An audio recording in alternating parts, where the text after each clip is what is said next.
Hey everyone, welcome to my channel. My name is Pratyaksha and this video is about my 8-day long trip to Kerala.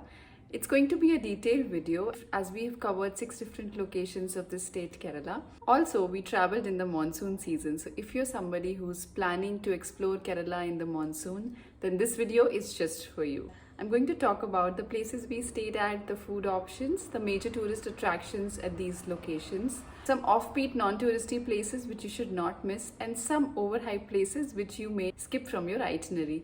Last but not the least, the overall budget of this trip. So stay tuned for this video. For the first day of our trip, we landed from Bangalore to Kochi airport early in the morning, and it took us not even an hour to reach Kochi airport. Kochi is a unique airport because it is the first airport in the entire world to be fully solar powered. You can stay back for a day at Kochi, but our plan was to directly go to Athirapally. However, we had like 5-6 hours in hand before the hotel check-in time, so we went to Fort Kochi for some breakfast. An important thing over here to keep in mind is that Fort Kochi is towards the coastal side and it is almost 1.5 hours from the airport. So if you're planning to travel to Athirapally or Munnar, then it is going to take you extra 1.5 hours to reach from Fort Kochi. Staying back in the Fort Kochi area is also recommended. There are a variety of cafes. You can enjoy the beach, a very famous church, the St. Francis Church, and enjoy the colorful streets of Fort Kochi. Since it was morning hours and most of the shops were closed, after taking a stroll on the road, we just headed to a cafe for the breakfast. It is called the Kashi Cafe. And trust me, if you are in Fort Kochi in this area, you have to try this. It was so amazing. Everything over there, they mainly serve breakfast and it was delicious. Not forgetting to mention, the interior of this place was very beautiful. It had some masterpieces from local artists of Kerala representing its rich heritage, and it was a true example of history meets modernity. Post breakfast from Fort Kochi, we headed to our second stop for the day, which was Athirapally. We stayed at a luxury property over here, which is right at the foothills of the majestic Athirapally waterfalls. This place is located approximately 3 hours from Fort Kochi. Finally, after reaching the resort, we were warmly welcomed by the staff over there and we headed to our room. But before going to our rooms, we could hear the sound of the waterfall really getting louder, and the moment we turned towards our left, we could literally see the waterfall from the terrace of this restaurant. It was so beautiful and we were totally awestruck. For a moment, we actually forgot that we have not slept the whole night and we've been traveling since the morning. It was almost the lunchtime for us, but we were so mesmerized.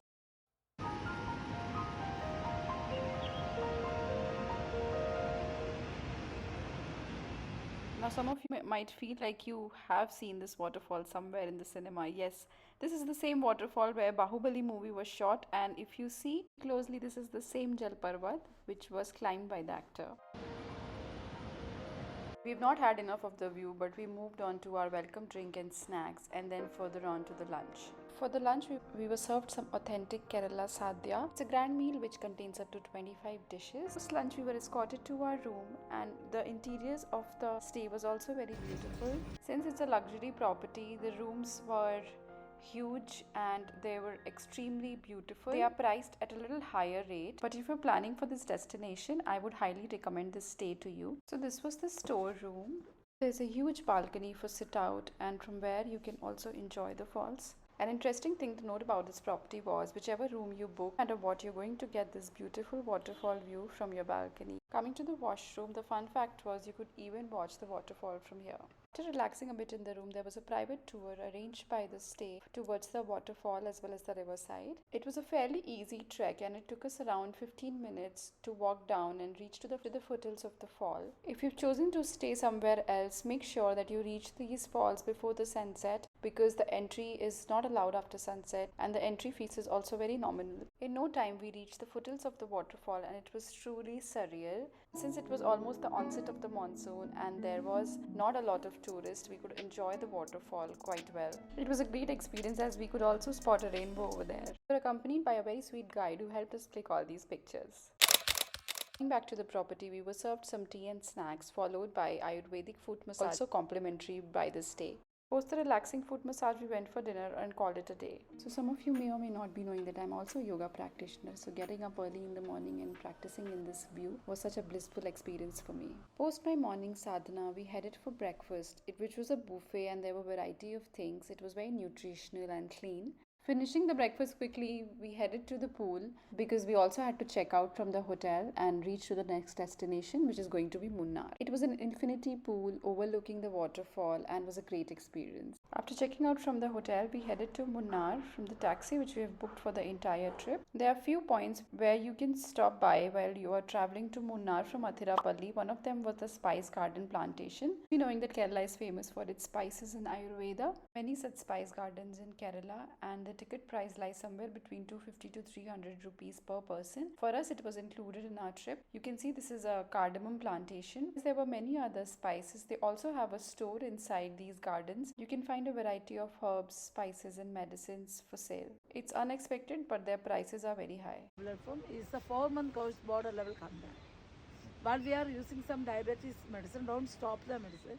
Take that. We also got few items from there and then we headed to Munnar. On the way to Munnar, you will find a lot of waterfalls. One such waterfall was this. If you're self-driving a car or you have a taxi, you can always stop by in front of these falls and relax. Stopping by at the waterfall, we again left for Munnar, and by the time we reached Munnar, it was already past sunset. So we postponed our sightseeing from Munnar for the next day. If you're traveling to Munnar just for one day, make sure that you reach here in the first half so that you can enjoy and complete the sightseeing. Now Munnar is the most famous hill station of Kerala, and as regards to stay option, you can find a variety of options in Devanan Hills and the main Munnar market. I would recommend you to stay in Chitrapuram area. This is from one of the hotels. We stayed in Munnar in the main market.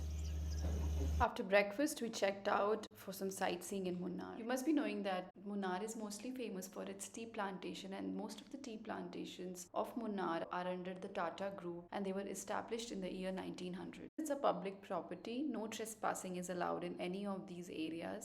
And if you want to get yourself licked in the tea gardens, make sure that the area is not restricted for the tourists. Enjoying the lush tea plantations and the misty hills, we approached towards our next sightseeing spot, which was the photo point. The place was like any other landscapes of Munnar, so if you want, you can even skip it from your itinerary. Quick stop, we moved towards the tea factory to try out the teas. The milk tea was nice, but the green tea which I got was not the best. Elephants being the state animal of Kerala, you're going to find a lot of elephant safaris and parks on your way. Cost for riding and bathing the elephant varies from 1500 to 2000 rupees. Post safari, we went for Kundala Dam and the Eco Point. So all these locations are a very short and a quick stop while you head towards the most famous and breathtakingly beautiful attraction of Munnar, which is 32 kilometers from the city, and it's called the top station. It is literally at the confluence of 3 ranges, as you can see in the video, and it's famous for Neela Kurinji flowers, which blooms once in 12 years. So we were not expecting, since it has already bloomed in 2018. Reaching the main point of the top station is almost 15 to 20 minutes of walk, and don't forget to carry cash because there's no internet in this area. Top station tops my list of recommended places to visit in Munnar. Native route which you can follow is going to top station and Aravikulam National Park. It's just half an hour from here.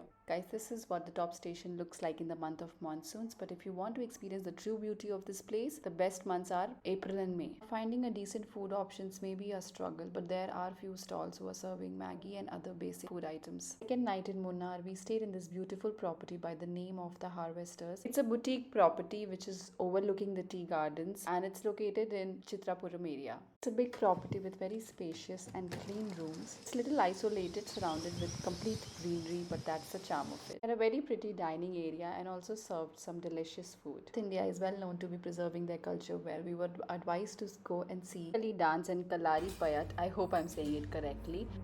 As a lover of movement, it was a truly fascinating experience for me. In case there's paucity of time for you in Munnar, you can even watch these art forms in Thekkady, Kumarakom. When the show got over, it was time for us to perform. Just kidding. We got ourselves linked with the artist and went back to our hotel for some dinner.